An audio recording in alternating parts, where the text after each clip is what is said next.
नमस्कार।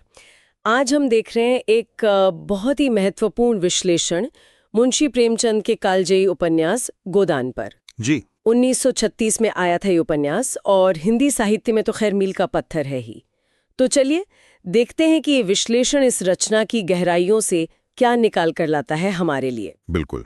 और ये विश्लेषण जो है वो गोदान को सिर्फ एक कहानी नहीं मानता। अच्छा। हाँ, बल्कि भारतीय समाज का और खास तौर पर किसानों की जो हालत थी उस जमाने में, उसका एक आईना समझता है। इसमें गरीबी है, अन्याय है, शोषण है, और ऐसा नहीं कि सिर्फ किसानों का, मतलब समाज के लगभग हर तबके की बात इसमें आ जाती है। और इस विश्लेषण के बिल्कुल केंद्र में है होरी, एक आम सा गरीब किसान। हाँ, होरी, सीधा साधा। उसकी जिंदगी की बस एक ही हसरत, एक गाय पालने की। जी। लेकिन दिलचस्प ये है कि ये गाय मतलब सिर्फ दूध के लिए नहीं, उसके लिए ये विश्लेषण क्या कहता है, क्यों इतनी अहम है ये गाय होरी के लिए। यहीं से कहानी की परतें खुलती हैं। असल में विश्लेषण ये बताता है कि होरी के लिए गाय सिर्फ जानवर नहीं है, वो सामाजिक प्रतिष्ठा है। अच्छा। समाज में इज्जत, धर्म से जुड़ाव का एक तरीका, और कहीं ना कहीं एक आत्मसम्मान की जरूरत भी। ये बस एक इच्छा नहीं है, ये उसकी पूरी जिंदगी का सपना है, समझिए। और इसी सपने को पूरा करने की कोशिश। हाँ, दुखद यही है कि इसी एक सपने को पूरा करने की जो कोशिश है वो उसे मुसीबतों के एक अंतहीन एक चक्र में फंसा देती है। मुसीबतों का अंतहीन सिलसिला। हाँ। जैसे विश्लेषण कुछ खास घटनाओं का जिक्र करता है क्या? हाँ, बिल्कुल करता है। विश्लेषण इस बात पर जोर देता है कि होरी की जो त्रासदी है वो उसकी अपनी करनी नहीं, बल्कि हालात और उस वक्त की जो सामाजिक व्यवस्था थी उसकी देन है। ओके। वो जैसे तैसे मतलब कर्ज लेता है, गाय खरीदता भी है, पर वो गाय मर जाती है। फिर कर्ज का बोझ बढ़ता जाता है, रुकता नहीं। फिर उसके बेटे गोबर। हाँ, गोबर का क्या था? गोबर का एक प्रेम संबंध था, और उसमें फिर बिना शादी के बच्चा हो जाता है। तो सामाजिक तिरस्कार झेलना पड़ता है पूरे परिवार को, होरी को। यानी समाज भी खिलाफ हो जाता है। बिल्कुल। और गांव के जो शोषक तत्व हैं, साहूकार हैं, पंडित हैं, वो सब मिलकर उसे एक ऐसे जाल में फंसा लेते हैं कि उसका निकलना लगभग नामुमकिन हो जाता है। यानी वो एक ऐसी व्यवस्था का शिकार है जो उसे उठने ही नहीं देना चाहती। सही कहा। और किरदारों की बात करें तो होरी के अलावा और कौन से किरदार हैं जिन्हें ये विश्लेषण अहम मानता है? विश्लेषण देखे कई किरदारों को कहानी और समाज को समझने की कुंजी मानता है। होरी तो है ही, वो गरीब ईमानदार किसान जो हालातों से जूझता रहता है। फिर है धनिया, उसकी पत्नी। धनिया सिर्फ एक मजबूर औरत नहीं है, वो होरी की हिम्मत है। अच्छा। जरूरत पड़ने पर आवाज उठाती है, डरती नहीं है। मजबूत किरदार है। बिल्कुल। फिर गोबर है, उनका बेटा। वो नई पीढ़ी का गुस्सा है, बदलाव की इच्छा है उसमें। और झुनिया? जुनिया भी एक और मजबूत स्त्री पात्र। वो समाज के बनाए नियमों को चुनौती देती है अपने तरीके से। ये तो गांव के किरदार हो गए, शहरी पात्र भी तो हैं इसमें, है ना? हाँ हाँ, बिल्कुल है। और वो भी बहुत महत्वपूर्ण है।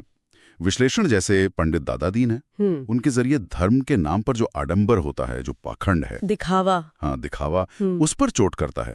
और फिर शहर के पढ़े लिखे लोग हैं जैसे मिस मालती, राय साहब, वो बुद्धिजीवी वर्ग का जो एक दोहरापन होता है, कई बार उनकी अपनी अंदरूनी कश्मकश, उसको दिखाते हैं। तो ये सिर्फ कहानी के पात्रों नहीं है मतलब? नहीं, विश्लेषण यही कहता है कि ये समाज के अलग अलग चेहरों के प्रतीक हैं। अच्छा, तो इन किरदारों के जरिए विश्लेषण कई बड़े मुद्दों तक पहुंचता है। किसानों का शोषण, धार्मिक पाखंड, और क्या खास बातें निकल कर आती हैं? एक और बड़ा मुद्दा है स्त्रियों की स्थिति। और सिर्फ स्थिति नहीं, उनकी ताकत भी। जैसे धनिया और झुनिया। हाँ, धनिया और झुनिया दोनों ही अपने अपने तरीके से संघर्ष करती हैं। वो जो एक पारंपरिक छवि है ना कि औरत बस चुपचाप सब सहेगी, उसको तोड़ती हैं ये। विश्लेषण गोदान की जो परंपरा है, मतलब मरते वक्त गाय दान करना, हाँ, मोक्ष के लिए, हाँ, उस पर भी सवाल उठाता है। दिखाता है कि कैसे धर्म का इस्तेमाल भी शोषण का एक हथियार बन जाता है। सही बात है। और इन सब के ऊपर है होरी का वो लगातार चलने वाला संघर्ष, हार न मानने का जज्बा, चाहे अंत कितना भी दुखद क्यों ना हो। उपन्यास की भाषा और शैली, प्रेमचंद का लिखने का अंदाज, उसके बारे में विश्लेषण क्या कहता है? क्या चीज इसे खास बनाती है? विश्लेषण प्रेमचंद के यथार्थवाद को बहुत महत्व देता है। यथार्थवाद मतलब चीजों को वैसा ही दिखाना जैसे वो असल में है, बिना किसी लाग लपेट के, बिना किसी आदर्श के मुलम्मे के। अच्छा। प्रेमचंद ने समाज की जो कड़वी सच्चाइयां थीं उनको बिल्कुल वैसे का वैसा पेश किया। और भाषा बहुत सरल, आम लोगों की जबान है, लेकिन उसमें गहराई बहुत है, असर बहुत है। पात्र जिस माहौल से हैं, जैसी उनकी पृष्ठभूमि है, वैसी ही बोली बोलते हैं। इससे कहानी और भी सच्ची और भी विश्वसनीय लगती है। और ये विश्लेषण इस उपन्यास को आज के समय में कितना प्रासंगिक, कितना रेलेवेंट मानता? क्या 1936 की ये कहानी आज भी कोई मायने रखती है? बहुत ज्यादा। मेरे ख्याल से विश्लेषण का एक बहुत अहम निष्कर्ष यही है कि गोदान आज भी उतना ही सच लगता है। सच में? कैसे? आप देखिए, किसानों की जो समस्याएं उसमें दिखाई गई हैं, कर्ज का बोझ, जमीन का संकट, व्यवस्था से उनकी लड़ाई, हाँ। क्या ये आज पूरी तरह खत्म हो गई है? शायद नहीं। इसीलिए ये उपन्यास सिर्फ अतीत का दस्तावेज नहीं है, ये आज भी हमारे समाज पर एक टिप्पणी है। और कहानी का अंत, जहाँ होरी की मौत हो जाती है और वो गायदान भी नहीं कर पाता, हाँ, उसे विश्लेषण कैसे देखता है? वो अंत वो बहुत मार्मिक है। होरी की जो सबसे बड़ी इच्छा थी वो अधूरी रह जाती है। उसका मोक्ष अधूरा रह जाता है। हाँ, एक तरह से विश्लेषण इसे सिर्फ होरी की व्यक्तिगत हार नहीं मानता, ये उस पूरे शोषित समाज की त्रासदी है जहां लोगों के सपने टूट जाते हैं, उनकी बुनियादी इच्छाएं तक पूरी नहीं हो पाती।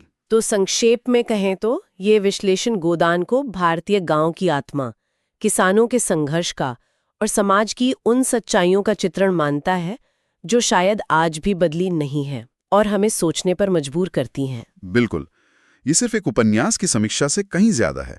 ये हमारे समाज के एक स्थायी दर्द का आईना है। और एक सवाल शायद पाठक के मन में रह जाता है, जी, होरी की वो एक गाय की अधूरी इच्छा, क्या आज भी हमारे आसपास अनगिनत लोगों के मन में ऐसी ही अनगिनत अधूरी इच्छाएं, अधूरे सपने नहीं दबे हुए हैं, जो शायद व्यवस्था और हालातों के बोझ तले कहीं खो जाते हैं? बिल्कुल, ये एक ऐसा विचार है जो उपन्यास पढ़ने के बाद भी पाठक के जहन में गूंजता रहता है।